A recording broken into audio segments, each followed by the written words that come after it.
നമസ്കാരം. Member closed loans വരെയായിരുന്നു കഴിഞ്ഞ വീഡിയോയിൽ പറഞ്ഞിട്ടുണ്ടായിരുന്നത്.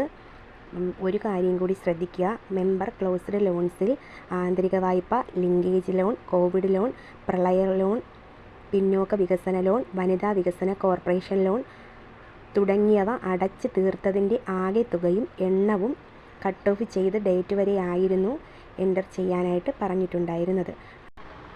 അടുത്തതായി മെമ്പർ ട്രാൻസാക്ഷനിലെ സബ് ഹെഡായ മെമ്പർ ആക്റ്റീവ് ലോൺസാണ് എൻ്റർ ചെയ്യേണ്ടത്. ആക്റ്റീവ് ലോൺസ് എന്നാൽ അയൽക്കൂട്ടാംഗം നിലവിൽ അടച്ചുകൊണ്ടിരിക്കുന്ന ലോൺ ഏതാണോ അതാണ് ആക്റ്റീവ് ലോൺസായിട്ട് എൻ്റർ ചെയ്യേണ്ടത്. ആക്റ്റീവ് ലോണിൽ ഉൾപ്പെടുത്തേണ്ടവ ഏതൊക്കെയാണെന്ന് നമുക്ക് നോക്കാം. ആന്തരിക വായ്പ, ലിങ്കേജ് ലോൺ, പിന്നോക്ക വികസന ലോൺ, വനിതാ വികസന കോർപ്പറേഷൻ ലോൺ തുടങ്ങിയവയാണ്. ഇനി എങ്ങനെയാണ് മെമ്പർ ആക്റ്റീവ് ലോൺസ് എൻ്റർ ചെയ്യുക എന്നതായി നമുക്ക് നോക്കാം. അതിനായി മെമ്പർ ആക്റ്റീവ് ലോൺസ് സെലക്ട് ചെയ്യുക. തുടർന്ന് വരുന്ന പേജിൽ പ്ലസ് ആഡ് ആക്റ്റീവ് ലോണിൽ ക്ലിക്ക് ചെയ്യുക. തുടർന്ന് member, loan amount, category, purpose, loan disbursement date, interest rate, principal repaid, principal outstanding, principal overdue, interest overdue, remaining period ഇവയാണ് എൻ്റർ ചെയ്യേണ്ടത്. നിലവിൽ അയൽക്കൂട്ടത്തിലുള്ള ഏത് വ്യക്തിയാണോ വായ്പ എടുത്തിട്ടുള്ളത് ആ വ്യക്തിയുടെ പേരാണ് മെമ്പർ എന്ന കോളത്തിൽ സെലക്ട് ചെയ്യേണ്ടത്. ഉദാഹരണമായി ഇവിടെ അനിത എന്ന വ്യക്തിയാണ് ലോൺ എടുത്തിട്ടുള്ളതെങ്കിൽ അനിതയുടെ പേര് സെലക്ട് ചെയ്യുക. തുടർന്ന് അനിത എടുത്തിട്ടുള്ള ലോൺ എമൗണ്ട് എത്രയാണെന്നുള്ളത് എൻ്റർ ചെയ്യുക. നമുക്കിവിടെ 25,000 രൂപ എൻ്റർ ചെയ്യാം. കാറ്റഗറി ഏത് വിഭാഗമാണെന്ന് സെലക്ട് ചെയ്യുക. പർപ്പസ് എന്താവശ്യത്തിനാണ് ഈ വായ്പ എടുത്തിട്ടുള്ളത് എന്ന് ഈ ഓപ്ഷനിൽ നോക്കി സെലക്ട് ചെയ്യുക. തുടർന്ന് ലോൺ അനുവദിച്ച തീയതിയാണ് ഇവിടെ എൻ്റർ ചെയ്യേണ്ടത്. അനിത എന്ന വ്യക്തിക്ക് ജനുവരി 25-ാം തീയതിയാണ് ലോൺ അനുവദിച്ചതെങ്കിൽ ജനുവരി 25 എന്നുള്ള ഡേറ്റ് അവിടെ എൻ്റർ ചെയ്യുക. ഇൻട്രസ്റ്റ് റേറ്റ്, ആന്തരിക വായ്പയുടെ ഇൻട്രസ്റ്റ് റേറ്റ് എന്ന് പറയുന്നത് 12%. അടുത്തതായി പ്രിൻസിപ്പൽ റീപെയ്ഡ് ആണ് എൻ്റർ ചെയ്യേണ്ടത്. നിലവിൽ വായ്പ എടുത്തതിനു ശേഷം തിരിച്ചടവ് എത്രയാണ് എന്നുള്ളതാണ് അവിടെ എൻ്റർ ചെയ്യേണ്ടത്. ഉദാഹരണമായി ലോൺ എടുത്ത വ്യക്തി 10,000 രൂപ നാളിതുവരെ അടച്ചിട്ടുണ്ടെങ്കിൽ 10,000 രൂപ ആ കോളത്തിൽ എൻ്റർ ചെയ്യുക. തുടർന്ന് പ്രിൻസിപ്പൽ ഔട്ട്സ്റ്റാൻഡിംഗ് എമൗണ്ട് എൻ്റർ ആകുന്നത് നമുക്ക് കാണുവാനായി സാധിക്കും. ഈ തുക എന്ന് പറയുന്നത് ഇനി അടയ്ക്കേണ്ട ബാലൻസ് തുകയാണ്. പ്രിൻസിപ്പൽ ഓവർഡ്യൂ, ഇൻട്രസ്റ്റ് ഓവർഡ്യൂ കൊടുക്കേണ്ടതില്ല. റിമൈനിങ് പീരീഡ് ഇനി എത്ര മാസം ലോൺ കാലാവധി ഉണ്ട് എന്നുള്ളതാണ് അവിടെ എൻ്റർ ചെയ്യേണ്ടത്. ഉദാഹരണമായി 10 മാസത്തേക്കാണ് വായ്പ നമുക്ക് അനുവദിച്ചിട്ടുള്ളതെങ്കിൽ അതിൽ 7 മാസം ഇപ്പോൾ കഴിഞ്ഞു എന്ന് കരുതുക. അങ്ങനെയാണെങ്കിൽ റിമൈനിങ് പീരീഡ് എന്ന് പറയുന്നത് 3 മാസമാണ്. ആ മന്താണ് നമ്മളിവിടെ എൻ്റർ ചെയ്യേണ്ടത്. തുടർന്ന് സേവ് ചെയ്യുക. തുടർന്ന് ഇനി അടയ്ക്കേണ്ട 3 മാസത്തെ എമൗണ്ട്, അതിൻ്റെ ഇൻട്രസ്റ്റ് ഉൾപ്പെടെ എത്ര രൂപയാണെന്നുള്ളത് നമുക്കിവിടെ കാണുവാനായി സാധിക്കും. തുടർന്ന് ക്യാൻസൽ കൊടുക്കുക. തുടർന്ന് വരുന്ന പേജിൽ നമ്മൾ കൊടുത്ത ഡീറ്റെയിൽസ് കാണുവാനായി സാധിക്കും.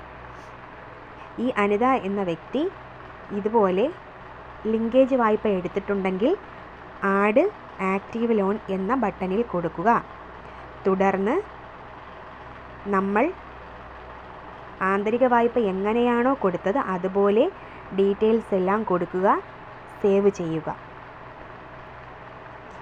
അങ്ങനെ ഈ അയൽക്കൂട്ടത്തിലെ ഓരോ അംഗവും എടുത്തിട്ടുള്ള ആക്റ്റീവായിട്ടുള്ള ലോണുകളാണ് ഇതിൽ എൻ്റർ ചെയ്യേണ്ടത്.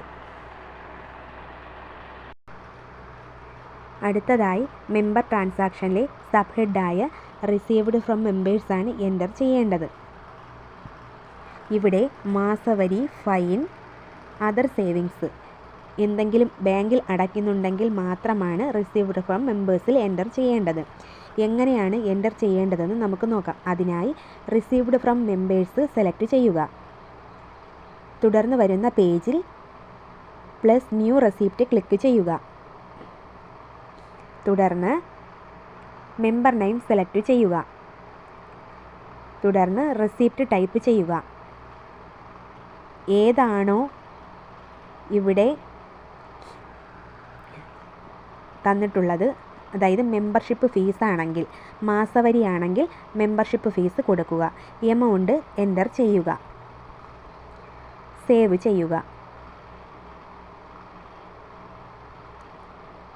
പ്രത്യേകം ശ്രദ്ധിക്കണം, മാസവരി, ഫൈൻ എന്തെങ്കിലും ബാങ്കിൽ അടയ്ക്കുന്നുണ്ടെങ്കിൽ മാത്രമാണ് റിസീവ്ഡ് ഫ്രം മെമ്പേഴ്സ് എന്ന ഓപ്ഷനിൽ എൻ്റർ ചെയ്യേണ്ടത്.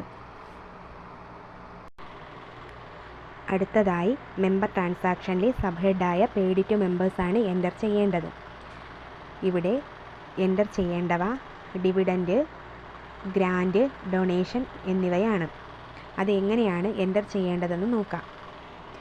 അതിനായി പെയ്ഡ് ടു മെമ്പേഴ്സ് സെലക്ട് ചെയ്യുക. തുടർന്ന് ന്യൂ പേയ്മെൻറ്റ് സെലക്ട് ചെയ്യുക.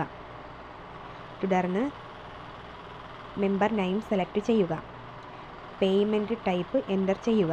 അതായത് ഒരു വ്യക്തി സുഖമില്ലാതെ കിടക്കുന്ന സാഹചര്യത്തിൽ നമ്മൾ ആ വ്യക്തിക്ക് ധനസഹായം കൊടുത്തിട്ടുണ്ടെങ്കിലോ അല്ലെങ്കിൽ ലാഭം, അതായത് ലാഭവിഹിതം നമ്മൾ വീതിച്ച് കൊടുത്തിട്ടുണ്ടെങ്കിലോ